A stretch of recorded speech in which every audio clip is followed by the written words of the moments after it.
안녕하세요. 키키 삼성 라이온즈에 오신 것을 환영합니다.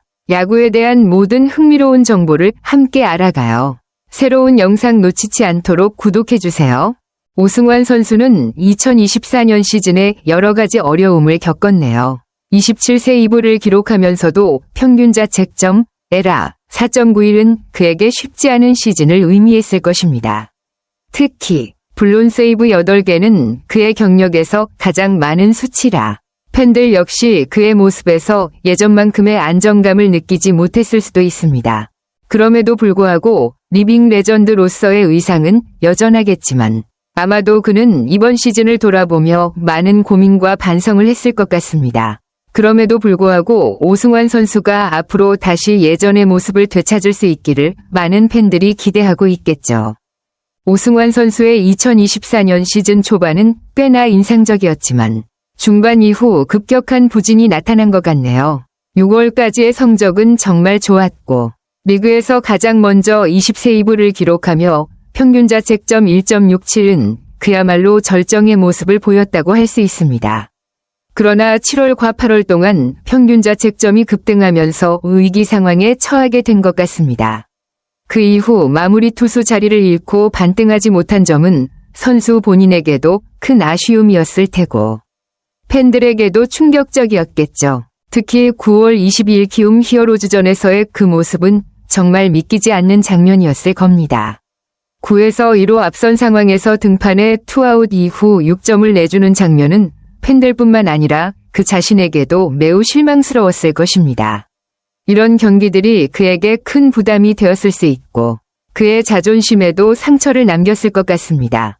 이런 부진이 지속되면서 아마도 오승환 선수가 정신적으로 많이 힘들었을 것 같은데 그럼에도 불구하고 그가 다시 예전의 모습을 찾을 수 있을지 앞으로의 경기에서 어떤 모습을 보여줄지 팬들의 관심이 쏠릴 것 같습니다. 오승환 선수는 2024년 후반기에 정말 힘든 시간을 보냈네요. 후반기 성적이 2승 4패, 3세이브, 2홀드, 평균 자책점 7.41로 부진하며 결국 가을 야구 엔트리에서 제외되는 수모를 겪었습니다. 그동안 팀의 중심에서 활약하던 선수가 가을 야구에서 제외되는 일은 정말 아쉬운 일이었을 것 같습니다. 오승환 선수에게는 더욱 크고 충격적인 경험이었을 겁니다. 시즌 후 삼성이 최원태 선수를 FA로 영입하면서 오승환이 20인 보호 선수 명단에 포함될지 여부도 큰 화제가 되었습니다. 오승환 선수가 KBO 리그 통산 최다 세이브인 427개, 한미일 통산 549 세이브를 기록한 레전드라는 점에서 그의 자존심에 상처가 될 수 있는 상황들이 이어졌습니다. 그런 상황에서도 오승환은 여전히 팀에 큰 영향을 미쳤고 그만큼 많은 팬들이 그가 다시 예전의 모습을 되찾길 바랄 것입니다. 하지만 이런 어려운 시기도 그가 뛰어난 선수로서 더 큰 발전을 위한 동기가 될 수 있을 것이라 믿습니다. 과거의 영광에 안주하지 않고 그가 어떻게 반등할지 팬들의 기대가 클 것 같아요. 오승환 선수는 2005년에 데뷔한 이후로 벌써 프로 21년 차에 접어들었습니다. 1982년생 동갑내기인 추신수와 김강민이 은퇴하면서 이제 오승환은 2025 시즌 KBO 리그 최고령 선수로서 42세가 됩니다. 정말 세월이 빠르다는 느낌이 드네요. 최연소 선수인 키움의 김서준 선수와는 무려 24살 차이가 나는 것도 흥미롭습니다. 오승환이 이제는 2006년에 태어난 선수들과 같은 무대에서 뛰게 된다는 사실은 정말 시간이 많이 흘렀다는 것을 실감하게 합니다. 그때 당시 오승환은 첫 구원왕 타이틀을 획득하며 리그를 대표하는 마무리 투수로 자리 잡았죠. 지금은 그 당시 태어난 선수들과 경쟁하는 모습을 상상하기 어렵지만 오승환 선수의 경력은 그 자체로 대단히 가치 있는 시간이었고 그의 존재가 여전히 중요한 이유입니다.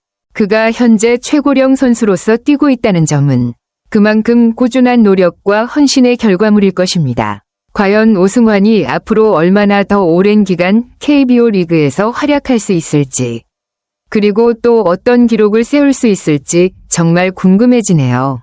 2025년은 오승환 선수에게 정말 중요한 시즌이 될 것 같습니다. 43세의 시즌을 맞이하며 현역 생활을 이어갈지 아니면 은퇴할지에 대한 갈림길에 서 있다는 점에서 큰 전환점을 맞이하게 됐죠. 2024 시즌을 앞두고 맺은 2년 총액 22억 원의 FA 계약이 이번 시즌을 마지막으로 종료된다고 하니 이번 해가 정말 중요한 의미를 갖게 됩니다. 2024년 시즌처럼 부진한 모습을 이어간다면 은퇴를 고려할 가능성이 높겠지만 만약 여전히 경쟁력을 보여주고 예전처럼 뛰어난 피칭을 이어간다면 2026년에도 현역 최고령 타이틀을 계속해서 지키며 마운드에 설 수 있을 것입니다. 그만큼 이번 시즌이 오승환 선수에게는 자신의 가치를 입증할 수 있는 마지막 기회일 수도 있습니다.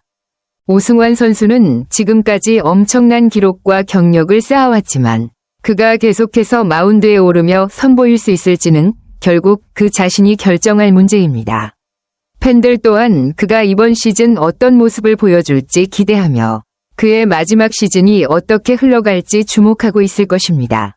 오승환 선수는 이번 시즌 마무리 자리를 김재윤에게 내주면서 불펜에서 한 자리를 차지할 수 있을지 확신할 수 없는 상황에 처했습니다. 특히 스프링 캠프에서 신인 배찬승을 비롯한 젊은 투수들이 박진만 감독의 눈도장을 받으면서 경쟁이 더 치열해졌습니다. 오승환이 맡을 수 있을 것으로 예상됐던 필승조 자리도 김무신의 팔꿈치 수술로 인해 한 자리가 비었지만 그 빈자리가 오승환에게 돌아오지는 않았습니다. 그만큼 경쟁이 치열하고 오승환이 과연 이 경쟁을 이겨낼 수 있을지 의문이 듭니다. 이제 21년 차를 맞은 최고령 베테랑으로서 어린 선수들과 경쟁하는 상황에서 오승환이 과거의 자존심을 회복하고 다시 한번 자신감을 얻을 수 있을지 여부가 중요한 포인트입니다. 그의 경험과 위상은 여전히 큰 자산이지만 나이가 들며 경쟁력에 대한 의문이 생기기도 하는 만큼 이번 시즌이 그의 진짜 시험대가 될 것입니다. 오승환 선수는 분명히 강한 자존감을 가진 선수이기 때문에 그가 어떤 방식으로든 이번 시즌에서 자신의 입지를 다지고 자존심을 회복할 수 있을지 팬들 또한 큰 관심을 가질 것입니다. 이 영상이 유익했다면 좋아요와 구독 버튼 눌러주세요. 다음 영상에서 또 만나요. 감사합니다.